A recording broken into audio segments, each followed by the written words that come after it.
Bonjour à tous.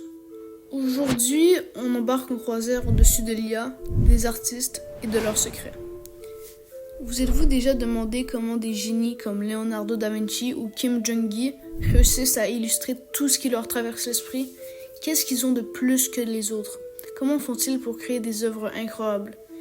Eh bien, grâce à l'IA, j'ai compris comment ces artistes ont saisi le secret de l'art qui s'inspire du concept GANS, ou réseau antagoniste génératif. Ce processus pourrait bien être la clé pour transcender les limites créatives de l'humain et vous permettre de dessiner presque tout. En bref, les GANS, ou réseaux antagonistes génératifs, sont un type d'intelligence artificielle où deux réseaux de neurones travaillent en compétition. En premier, le générateur crée de nouvelles données, comme par exemple des images. En deuxième, le discriminateur évalue si ces données sont réelles ou générées. Le générateur s'améliore pour tromper le discriminateur, tandis que ce dernier devient meilleur pour détecter les faux. On va passer par étape 1, l'observation active. Étape 2, maîtriser les fondamentaux. Étape 3, la méthode GANS, expliquée en détail. On peut commencer avec l'observation active. La première étape, c'est l'observation active. C'est pas juste regarder passivement un dessin ou une photo. Non, c'est bien plus que ça. Il s'agit vraiment de décomposer ce que tu vois. Quand tu observes un objet ou une figure, analyse chaque détail. Les formes, les ombres, les proportions, les lignes, tout. Simplifie dans ton cerveau pour rentrer cette image dans ton cerveau.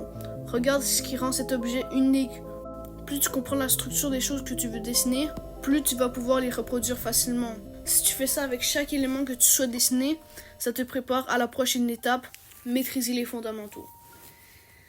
La deuxième étape, c'est les fondamentaux. C'est les fondations de tout dessin. Il n'y a pas de secret ici, tu dois maîtriser les bases comme les formes, la perspective, l'anatomie, la lumière et les ombres.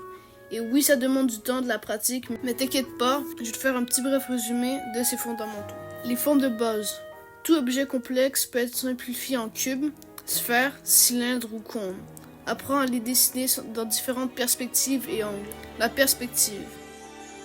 Maîtriser les points de fuite, les variations comme le fisheye, les plongées et contre-plongées pour donner de la profondeur à tes dessins. Comprends comment la lumière interagit avec les formes. Étudie les ombres portées, les reflets, les gradients pour rendre ton dessin réaliste. L'anatomie.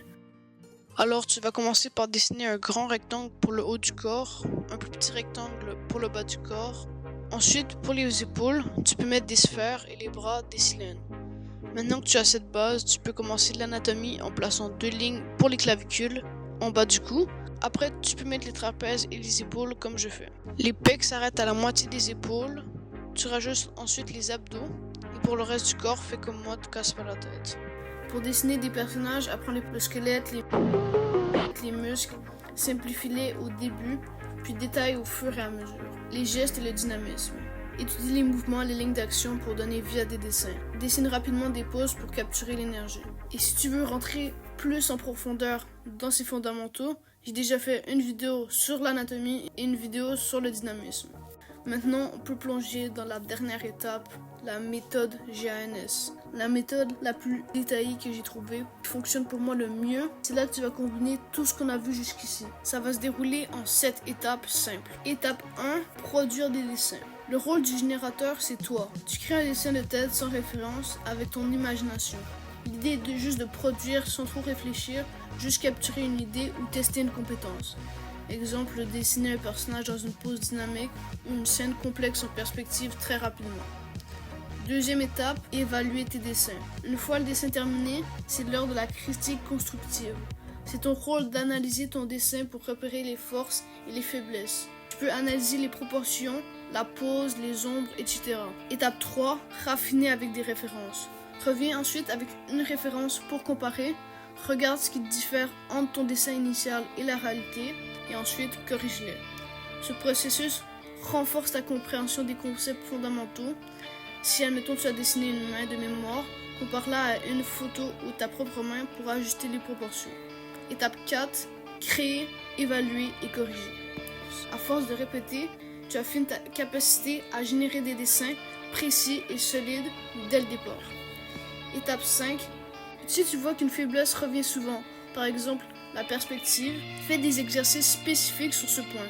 Cette pratique ciblée renforce ta qualité de production de dessin pour produire de meilleurs dessins à chaque cycle. Étape 6, feedback externe. Comme un GAN peut intégrer des évaluations externes, tu peux demander à d'autres artistes de critiquer ton travail. Leur perspective enrichit ton apprentissage et te donne des pistes pour t'améliorer. Dernière et 7e étape, le but ultime est de dessiner des œuvres si solides et si convaincantes qu'elles trompent ton propre œil critique. Quand tu atteins ce niveau, tu commences à produire des dessins réalistes et captivants de mémoire, comme Kim Jong-gi. En résumé, crée sans te retenir, évalue ton travail de manière critique, utilise des références pour corriger et répète et améliore. C'est un processus dynamique qui te pousse à progresser et souviens-toi que ça peut te sembler intimidant de savoir tout dessiner, mais crois-moi, si tu appliques ces 3 étapes avec rigueur et patience, tu verras des résultats. Allez, c'était Kuno Art, abonne-toi, c'est ciao!